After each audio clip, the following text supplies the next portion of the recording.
Akalain mo yun, kuya? Dito na tayo nakatira nila nanay. Parang dati lang, sa barong-barong lang tayo nakatira. Pero ngayon, parang mansyon na. Nakapag umulan, wala na tayong bahay. Ilak mo maigi yung gate, yaya, ha? Baka mamaya, mapasok tayo na magnanakaw. Magsisimba lang ako sandali at mag-uumpisa na daw ang misa.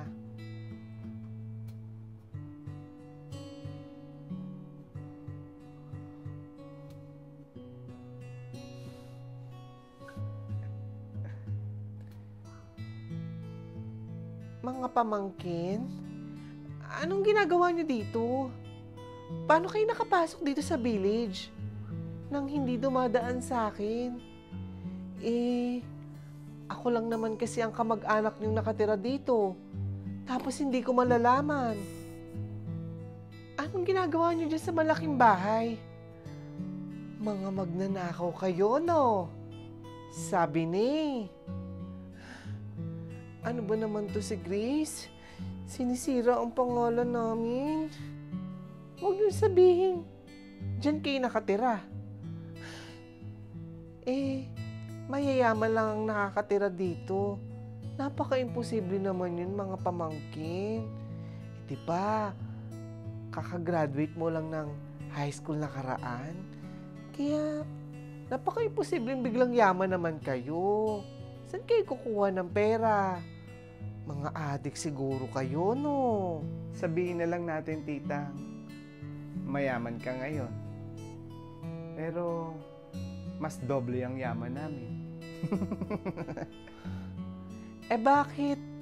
Hindi nyo masabi kung saan galing ang pera ninyo? Saan? Saan galing? Saan? Hi, ate. Kamusta? Anong ginagawa mo dito sa tapat ng bahay namin? Bahay nyo? Oo. Bahay na mag-iina ko. Gilbert? Kakauwi ko lang. Galing States. Kamusta nga pala yung pagtulong ko sa'yo pagpunta mo ng Saudi? Mabuti naman. Pero, bakit nandito ka? Napatunayan ko kasi puro paninira lang pala ang ginawa mo sa asawa ko. Nekesyo may kabit sa Pilipinas, habang nasa States ako, nabuntis ng ibang lalaki. Ang kasalanan ko lang, bakit naniwala ako? Kapatid ka kasi, pero hindi ko akalain kaya mong siraan ng kapatid mo para lang umangat ka. Hindi ko nahayaang masira mo pa ang pamilya ko. Hindi ko hahayaang api-apihin mo muli sila.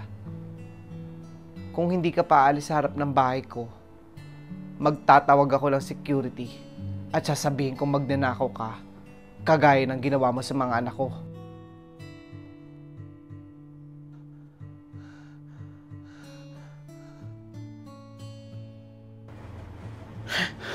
Gilbert? Panaginip lang pala. Akala ko totoo na. Nasaan na kaya si Gilbert? Tuluyan niya na talaga kaming iniwan ng mga anak niya. Nay? Ano pong nangyari sa inyo? Okay ka lang, Nay? Narinig ka namin, umiiyak, tapos tumatawa. Bakit nakaganyan ka, Nay? Kanino yung damit na suot mo? Ang ganda mo pala, Nay, kapag nag-aayos ka eh. Ito ba? Ito yung damit na niregalo sa akin ng tatay ninyo nung unang magkakilala kami.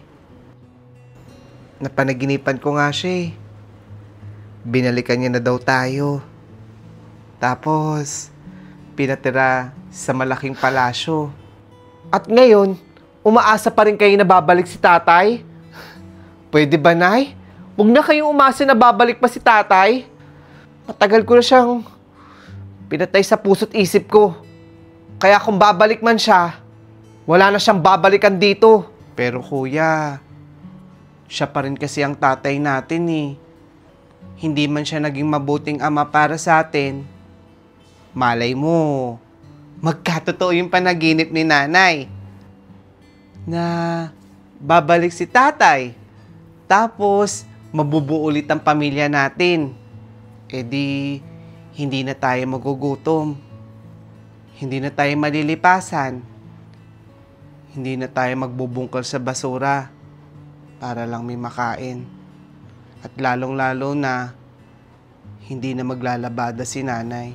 Huwag na kayong mag-away mga anak. Mahal ko pa din kasi ang tatay ninyo eh. Kaya hanggang ngayon, hindi pa rin ako nag-aasawa. Siya lang kasi ang tinitibok ng puso ko. Hanggang ngayon. Hindi nyo kasi maintindihan mga anak eh. Mga bata pa kasi kayo. Nay, hindi nyo na po kailangan mag-asawa para lang maging masaya. Andito naman kami ni Kuya eh. Laging magpapasaya sa'yo. Hindi ka po namin iiwan.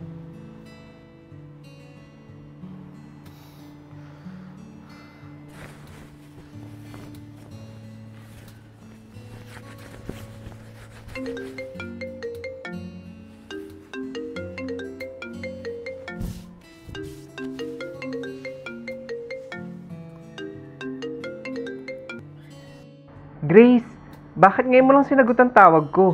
Kanina pa ako tawag ng tawag eh. Kuya? O bakit napatawag ka?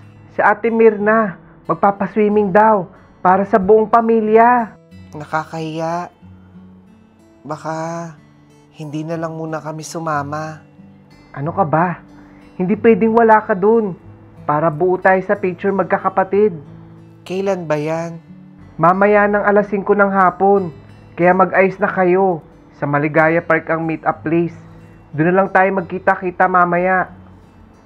O sige, mag-aayos na ako. Pati ang mga bata. O sige na, babay na. Bakit kasi kayo umuunay? Pwede nyo namang tanggihan yan si Tito Jun eh. Kaya gusto kayong isama ng kapatid nyo, aalilain lang naman kayo dun. Kuya, malay mo naman. Na-realize na ni Tita Mirna na mali yung ginagawa sa atin nila nanay. Kaya bumabawi siya ngayon. Huwag kang nega. Ay sus, gusto mo lang mag-swimming eh. Hindi kasi kuya eh. Hindi ko pa kasi na raranasan maligo sa swimming pool. Puro sa sapa lang kasi tayo naliligo kapag umuulan eh. Gusto ko kasing maranasan kuya kung anong pakiramdam. O sige na, sama na tayo. Talaga kuya? Ayos! Maliligo kami. Maliligo kami. Maliligo kami sa mga anak. Dalian nyo na dyan. At aalis na tayo. Bago daw kasi mag-alas 5, dapat nandun na tayo sa meet-up place. Halina kayo. Emil, ang daming chichirya. Saan ka kumuha ng pambili neto, kuya? Inutang ko lang yan kay Aling Pilising. Babayaran ko na lang pag-uwi natin. Marami naman akong naipong bote dun sa likod ng bahay natin eh. Ibibenta ko yun sa junk shop. The best ka talaga, kuya. May baon pa tayo, oh. Bakit po, Nay? Sabi kasi nila, alas 5 daw magkikita-kita dito. Ayan na sila, oh. Tara na!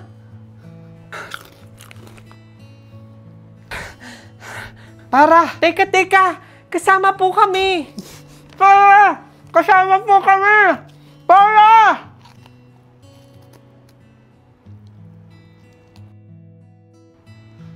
Mga anak, baka hindi lang nila tayo napansin.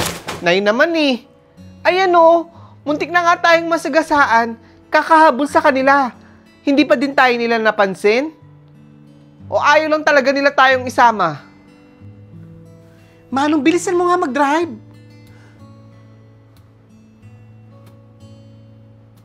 Hindi sila kasama. Hindi na kasya dito sa van.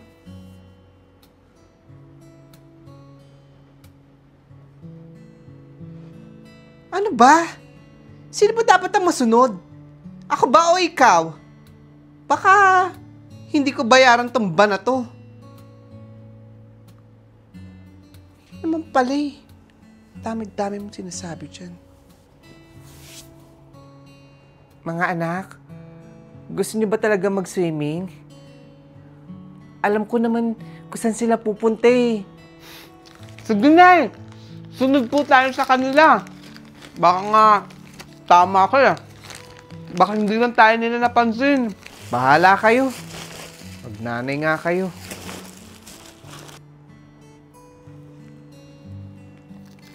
Kuya, siguraduhin mong malinis yung pool ha bago ka mag-swimming.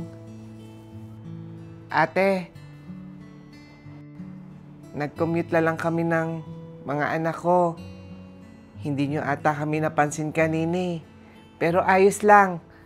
Medyo malayo-layo din pala dito.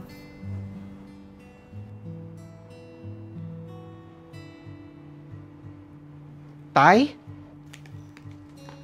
Tatay?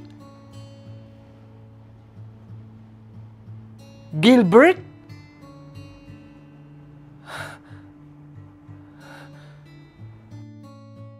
Hi mga beshi ko, andito kami ngayon sa Dingalan, Aurora. At ayan, bumabagyo po dito at mahangin. Pero masaya po kasi nagka-camping po kami ng mga kaibigan namin.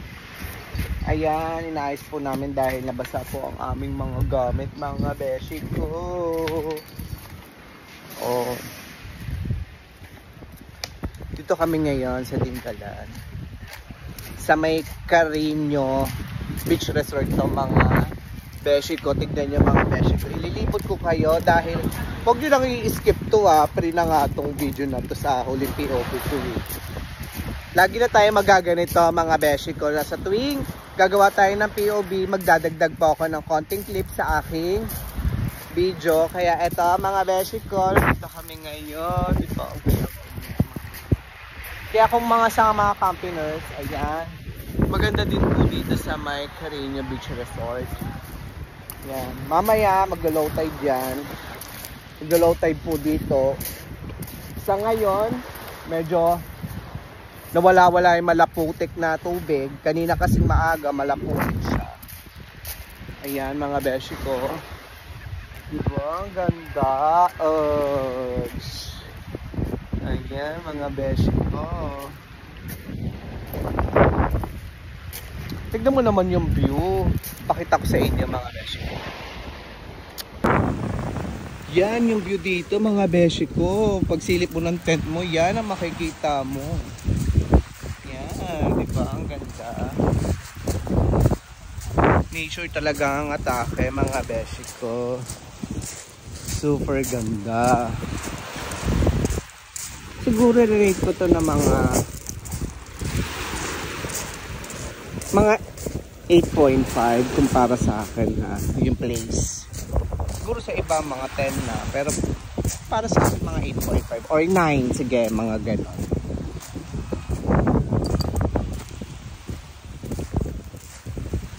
Kaya kung gusto nyo rin mag camping dito sa Dingalan, Aurora, itry nyo po dito sa Carino Beach Resort. Maganda din po ang camping chururo. Tent pitching nila dito mga beshi ko.